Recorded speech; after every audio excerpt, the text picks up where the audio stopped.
आज हम हल करेंगे प्रश्नावली 6.3 का सवाल नंबर 5। इससे पहले हम पहले वाले वीडियो में कर चुके हैं। सवाल है, निम्नलिखित संख्याओं में प्रत्येक के लिए वह छोटी पूर्ण संख्या ज्ञात कीजिए। इस संख्या को गुणा करने पर यह एक पूर्ण वर्ग संख्या बन जाए। इस पूर्ण वर्ग संख्या का वर्गमूल भी ज्ञात कीजिए। तो ये जो संख्याएं हमारी पूर्ण वर्ग नहीं है और इनको पूर्ण वर्ग बनाने के लिए वह संख्या ज्ञात करने जिससे इसको गुणा करवाया जाए। तो सबसे पहले हम इन सभी के अभाज्य गुणनखंड करेंगे। अभाज्य गुणनखंड करने के बाद में हम उनके युग्म बनाएंगे। अगर युग्म नहीं बन रहा है तो वही संख्या होगी जिससे हमें गुणा करवाना है। जैसे 252 है, 252 का अभाज्य गुणनखंड किया तो 252 एक सम संख्या है, तो सबसे पहले 2 से भाग देंगे तो आएगा 126। 126 में फिर 2 का भाग लगाया तो 63, 63 में 3 का भाग गया 21 बार, 21 में 3 का गया 7 बार। तो यहाँ से जो अभाज्य गुणनखंड है हमारे वो लिखेंगे। तो 2 गुणा 2 गुणा 3 गुणा 3 गुणा 7। अब इन अभाज्य गुणनखंडों के जब हम युग्म देखते हैं तो 2 का एक युग्म बन रहा है, 3 का एक युग्म बन रहा है, लेकिन 7 का युग्म नहीं बन पा रहा है। अतः 252 के अभाज्य गुणनखंड के युग्म बनाने पर देखते हैं कि केवल 7 एक संख्या है जो युग्म में नहीं बन पाती है। अतः हमें युग्म को पूरा करने में 7 से गुणा करने की आवश्यकता है। अतः 252 को गुणा किया 7 से तो यहाँ से आया 1764। तो ये एक पूर्ण वर्ग संख्या है। तो 1764 का वर्गमूल निकालें तो यहाँ पे इसके अभाज्य गुणनखंड देखते हैं। 2 का युग्म बन रहा है, 3 का युग्म बन रहा है, 7 का भी युग्म बन रहा है। तो ये हो गया 42 का वर्ग। तो इस प्रकार हमें प्रश्न को हल करना है। सभी के अभाज्य गुणनखंड करेंगे, जो संख्या बच गई जिसका युग्म नहीं बना उसी संख्या से उसको गुणा करवाना है। नेक्स्ट है, निम्नलिखित संख्याओं में प्रत्येक के लिए वह सबसे छोटी पूर्ण संख्या ज्ञात कीजिए जिससे इस संख्या को भाग देने पर वह पूर्ण वर्ग संख्या में बन जाए। इस तरह ज्ञात की गई संख्या का वर्गमूल भी ज्ञात कीजिए। सेम पहले वाला क्वेश्चन है। इसमें तो हमने जो संख्या बची थी जिसका युग्म नहीं बना उसका गुणा करवाया था। अब जो संख्या बच जाएगी उसका भाग दे देना है। जैसे 252 है, इसमें भी 252 था, हमने किया तो यहाँ पे 7 एक युग्म नहीं बन पा रहा था तो इसमें यहाँ गुणा करवाया था, इसमें लिख देंगे कि भाग देने पर वह पूर्ण वर्ग संख्या बन जाएगी। तो 7 का भाग देंगे तो ये 7 गायब हो जाएगा, बचेंगे 2 गुणा 2 गुणा 3 गुणा 3। तो यहाँ से 2 गुणा 3 यानी 6। इसका लास्ट वाला देख लेते हैं, 1620 वाला। तो 1620 के हमने अभाज्य गुणनखंड किए तो यहाँ से अभाज्य गुणनखंड हमारे पास प्राप्त हुए 2 गुणा 2 3 गुणा 3 3 गुणा 3 गुणा 5। तो इनके युग्म देखें, 2 का युग्म बन गया, 3 का युग्म बन गया, इस 3 का भी युग्म बन गया, लेकिन 5 का युग्म नहीं बन पाया। अतः 1620 के अभाज्य गुणनखंड के युग्म बनाने पर देखते हैं कि केवल 5 एक संख्या है जो युग्म में नहीं बन पाती है। अतः हम 1620 को यदि 5 से भाग दें तो 1620 में 5 का भाग लगाया तो 324, और 324 के अभाज्य गुणनखंड देखते हैं तो 2 गुणा 2 3 गुणा 3 3 गुणा 3। तो 2 का भी युग्म बन रहा है, 3 का भी बन रहा है और इस 3 का भी बन रहा है। तो प्राप्त करेंगे और यह एक पूर्ण वर्ग संख्या है। तो यहाँ पे 324 एक पूर्ण वर्ग संख्या हमारे पास प्राप्त हो गई। नेक्स्ट सवाल है, एक विद्यालय में कक्षा 8 के सभी विद्यार्थियों ने प्रधानमंत्री राष्ट्रीय राहत कोष में 2401 रुपए दान दिए। प्रत्येक विद्यार्थी ने उतने ही रुपए दान दिए जितने कक्षा में विद्यार्थी थे। कक्षा में विद्यार्थियों की संख्या ज्ञात कीजिए। तो यहाँ पे देखिए, प्रत्येक विद्यार्थी ने उतने ही रुपए दान दिए जितने कक्षा में विद्यार्थी थे। तो मानेंगे विद्यार्थियों की संख्या, तो यहाँ से हम कक्षा में विद्यार्थियों की संख्या का मान लेते हैं x थी। माना कक्षा में कुल विद्यार्थी थे x, तो प्रत्येक ने उतने ही रुपए दिए। तो x गुणा, तो मान लिया जैसे 4 संख्या है तो 4 बच्चों ने 4 रुपए दिए, तो 4 गुणा 4 यानी 16 हो गए। तो इसी प्रकार x बच्चे थे और प्रत्येक ने x ही रुपए दिए हैं।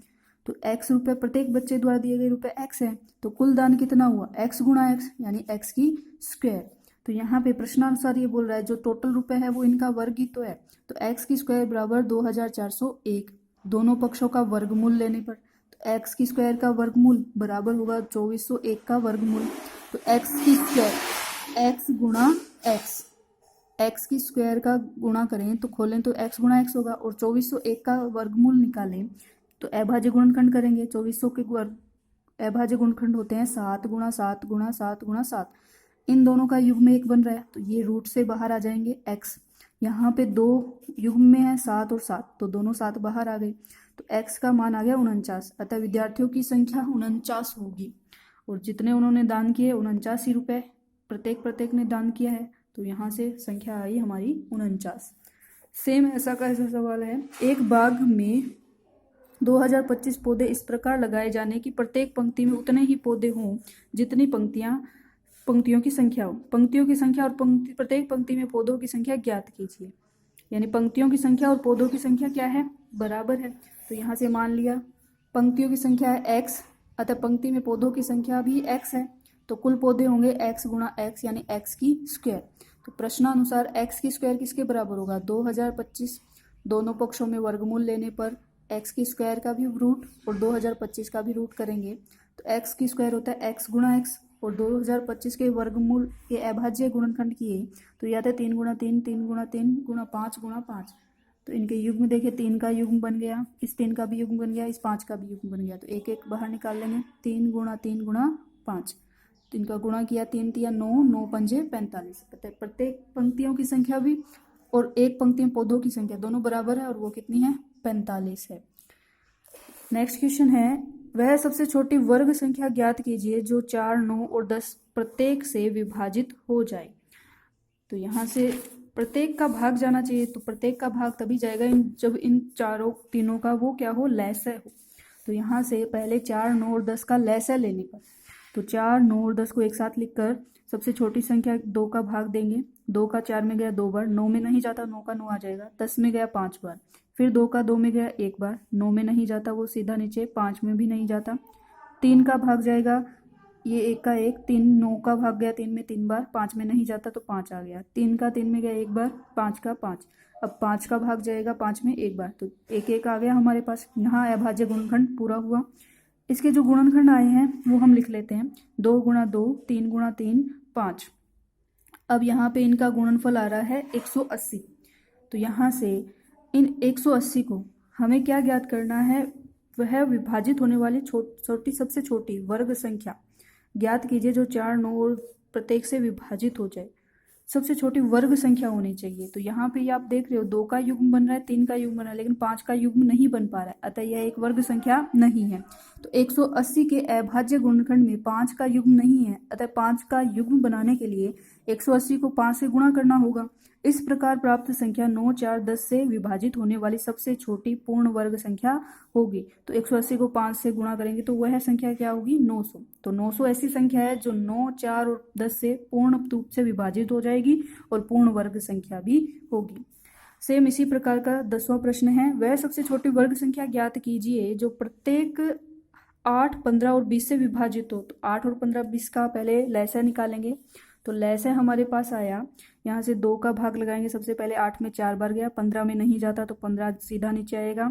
2 का 20 में गया 10 बार, फिर 2 का जाएगा 4 में 2 बार, 15 में नहीं जाता, 10 में जाएगा 5 बार, फिर 2 का 2 में गया 1, 15 और 5 में नहीं जा रहा तो वो सीधे नीचे। अब 15 में 3 का जा सकता है, तो 3 का 15 में गया 5 बार, 5 का 5, 5 का 5 में जाएगा 1 बार, फिर 5 में जाएगा 1 बार। अतः ये अभाज्य गुणनखंड है। इनको गुणा किया तो हमारे पास आंसर आया 120। तो वह सबसे छोटी संख्या हो गई 120, लेकिन ये एक पूर्ण वर्ग संख्या नहीं है। तो यहाँ पे देखो 2 के युग्म बन रहे हैं, लेकिन इस 2 के, 3 के और 5 के वो युग्म नहीं बन पा रहे हैं। तो हमें 120 को इन तीनों के युग्मों से गुणा करवाना पड़ेगा, तभी ये एक पूर्ण वर्ग संख्या बनेगी। तो चूंकि 120 के अभाज्य गुणनखंडों में 2, 3, 5 का युग्म नहीं है, अतः 2, 3, 5 का युग्म बनाने के लिए 120 को 2 गुणा 3 गुणा 5 से गुणा करना होगा। इस प्रकार प्राप्त संख्या 8, 15, 20 से विभाजित होने वाली सबसे छोटी पूर्ण संख्या होगी, और यह संख्या होती है 3600। तो ये हमारे सवाल पूरे हुए 6.3 के। धन्यवाद।